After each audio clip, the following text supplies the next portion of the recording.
Warahmatullahi wabarakatuh. Pada kesempatan ini saya akan mempresentasikan mata kuliah pemindahan tanah mekanis sesi 2 ini, di mana dalam mata kuliah pemindahan tanah mekanis ini hal yang akan disampaikan diantaranya ruang lingkup dari mata kuliah pemindahan tanah mekanis, apa saja pekerjaan tanah mekanis, serta mengapa perlu ada pekerjaan pindahan tanah mekanis. Jadi, saya akan tampilkan materi yang akan saya bahas.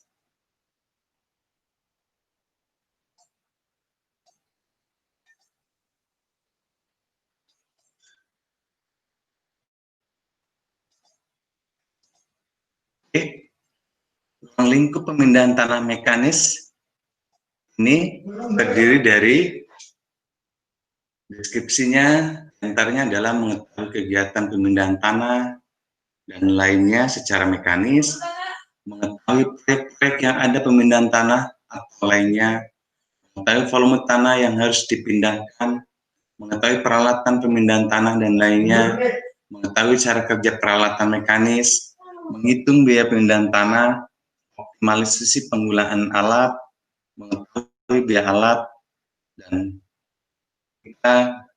kompetensi kita harus menguasai bagaimana menghitung biaya pemindahan tanah mekanis yang terdiri dari item pekerjaan, peralatan, tenaga kerja, dan lain sebagainya. Apa itu pemindahan tanah mekanis? Nah, pemindahan tanah mekanis ini kalau menurut Billy Wijaya adalah pekerjaan pemindahan tanah mekanis atau PTM adalah suatu pekerjaan di mana sejumlah volume tanah tertentu dipindahkan dengan bantuan alat-alat mekanis. Lalu pendapat lain menurut Anastasia Florencia Mela bahwa pemindahan tanah mekanis adalah segala macam pekerjaan yang berhubungan dengan kegiatan penggalian, pemuatan, pengangkutan, penimbunan, rataan atau leveling, dan pemadatan tanah atau batuan yang menggunakan alat-alat mekanis atau alat-alat berat. Oleh karena itu disebutlah dengan pemindahan tanah mekanis. Oke. Sebagai gambaran, saya berikan contoh gambar. Mengapa perlu pemindahan tanah mekanis? Ini contoh ada proyek pekerjaan jalan, ini juga proyek pekerjaan jalan, di mana elevasi daripada lahan pada suatu jalan tentu berbeda-beda. Lebih lagi pada area-area yang berbukit. Nah, tentu membutuhkan elevasi dari jalan agar kenaikan tidak terlalu tinggi, tidak terjal, dan lain sebagainya. Tapi hal yang penting dalam pekerjaan galian tanah ini harus mempertimbangkan hidrologi. Apakah dengan penggalian sedalam yang ditentukan itu masih bisa kita membuang air yang akan mengenang di jalan atau tidak? Itu contoh hal-hal yang harus dipertimbangkan. Pekerjaan tanah tidak hanya pada proyek jalan, tentunya pada proyek perumahan, ada proyek pertambangan, juga ada pekerjaan TM.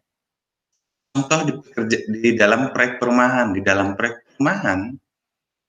tentu elevasi setiap coupling dengan jalan itu akan berbeda-beda dan biasanya ditentukan atau didesain sedemikian rupa agar pekerjaan galian atau penimbunan tidak terlalu besar sehingga dibentuklah coupling-coupling perumahan elevasi jalan yang ideal antara kontur yang ada.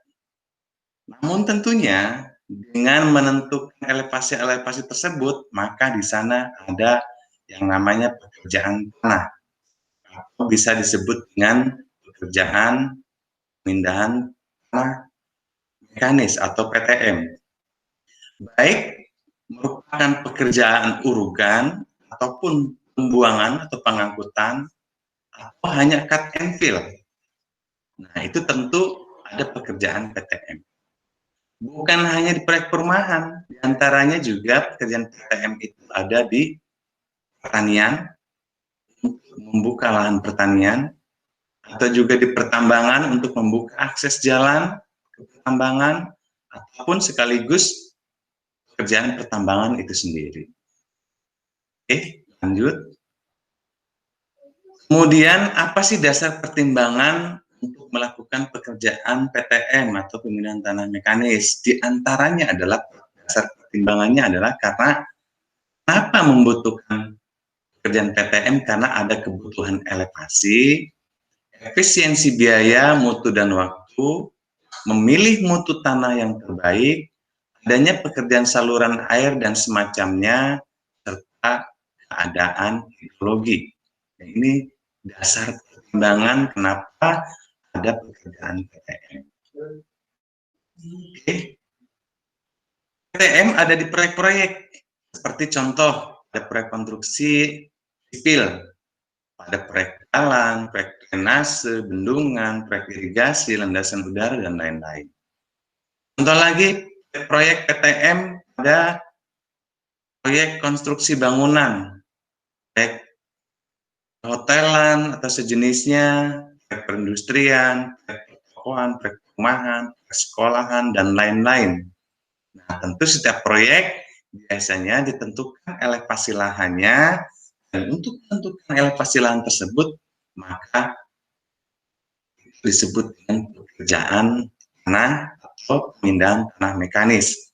Baik hanya pindah dalam satu lokasi atau yang disebut dengan cut and fill, atau suatu proyek tersebut dalam konstruksi bangunan itu elevasi yang tinggi, sedangkan elevasi dasar dari lahan untuk proyek bangunan tersebut rendah, maka perlu ada urugan. Atau elevasi lahan dasarnya itu berbukit justru terlalu tinggi, maka perlu dilakukan pengupasan atau pembuangan tanah. Dalam hal ini berarti ada pekerjaan galian dan pengangkutan. Selain itu contoh proyek pertanian. Di proyek pertanian, pekerjaan PTM biasanya ada di perkebunan, juga ada persawahan dan lain-lain. Pertambangan misalkan ada tambang pasir, tambang batu bara, dan lain sebagainya. Ya, itu contoh pekerjaan PTM pada suatu proyek. Jadi ada prakonstruksi sipil, atau sarana dan prasarana, ada proyek konstruksi bangunan, proyek pertanian, juga proyek pertambangan. Oke. Kegiatan PTM itu ya diantaranya ada gali atau cut, adalah proses pengerjaan tanah di mana sejumlah massa tanah digali untuk kemudian dipindah atau ditimbun di tempat lain. Sedangkan uruk atau fill adalah proses pengerjaan tanah di mana suatu area memerlukan peninggian elevasi sehingga sejumlah massa tanah dipindah atau ditimbun. Secara garis besar, kegiatan PTM adalah melakukan galian tanah untuk dipindahkan ke tempat lain dan melakukan timbunan tanah baik dari lokasi setempat atau lokasi yang berjauhan. Apa itu cut and fill? Nah, ini nanti kaitannya ada perbedaan antara pekerjaan cut and fill dan PTM. Cut and fill itu adalah cut and fill atau gali dan uruk adalah proses pengerjaan tanah di mana sejumlah massa tanah digali untuk kemudian ditimbun di tempat lain. Perbedaan pengerjaan tanah adalah kedua proses cut and fill dilakukan di suatu lokasi yang menjadi target pengerjaan, sedangkan cut and fill cenderung rencana sehingga jumlah tanah yang dibuang atau diambil dari tempat lain minimal sehingga mengurangi biaya transportasi. Rencana cut and fill biasanya dilakukan setelah pengukuran wilayah, pengukuran lapangan. Oke, apa yang harus dihasilkan pada saat pengukuran wilayah atau penyelidikan tanah? Nah, diantaranya adalah yang harus diketahui pada kegiatan pengukuran wilayah, diantaranya mengetahui luas area, mengetahui topografi, mengetahui hidrologi. Dan hasil dari kegiatan pengukuran wilayah berbentuk gambar peta Apa? Yaitu diantaranya terdiri dari peta topografi atau peta kontur serta peta hidrologi. Apa itu topografi? Ya, topografi itu adalah kajian atau penguraian yang terperinci tentang keadaan muka bumi pada suatu daerah, atau pemetaan yang terperinci tentang muka bumi pada daerah tertentu, atau juga topografi itu adalah keadaan muka bumi pada suatu kawasan atau daerah, atau topografi itu adalah uraian tentang suatu bagian tubuh sampai ke segala hal ihwal anatominya. Nah, ini pengertian topografi berdasarkan sumbernya dari Kamus Besar Bahasa Indonesia. Hidrologi adalah ilmu tentang air di bawah tanah, keterdapatannya, peredaran dan sebarannya, kesifatan kimia dan fisikanya, reaksi dengan lingkungan, masuk hubungan dengan makhluk hidup. Nah, ini pengertian hidrologi ini juga sumbernya dari Kamus Besar Bahasa Indonesia. Contoh, gambar peta kontur seperti yang ditampilkan ini. Nah, dari contoh peta kontur ini, maka kita harus mampu membaca apa maksud dari peta kontur tersebut. Sehingga pada saat perencanaan menentukan elevasi, kita akan mampu mengetahui, mengidentifikasi area mana yang harus digali dan area mana yang harus ditimbun.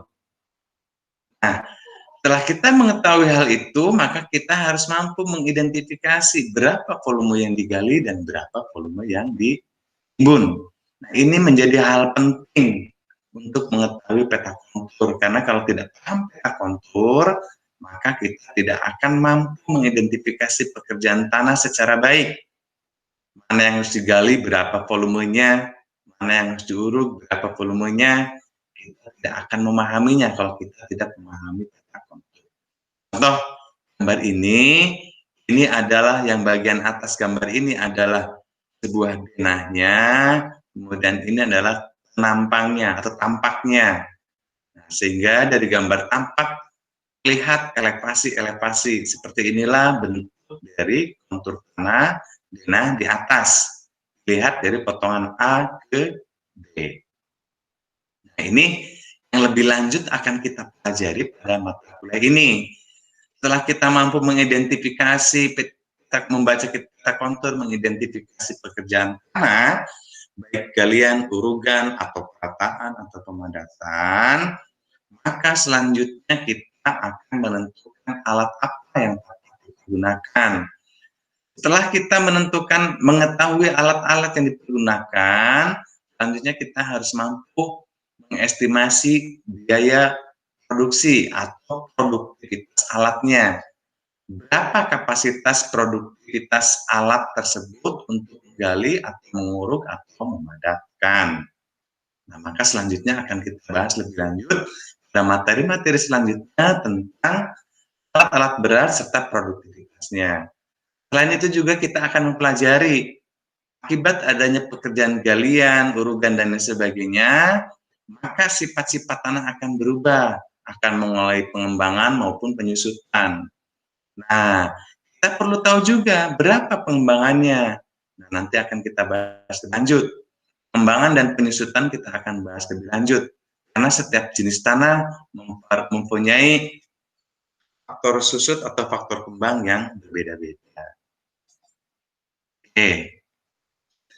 Kemudian, apa yang dilakukan setelah terdapat peta kontur berkaitan dengan PTM? Nah, berarti sebagai dasar pertimbangan untuk melakukan desain pada konstruksi sipil, misalkan jalan, pada proyek konstruksi bangunan, misalkan perumahan, pada proyek pertanian, misalkan pendidikan sawah, pada proyek pertambangan, misalkan tambang pasir.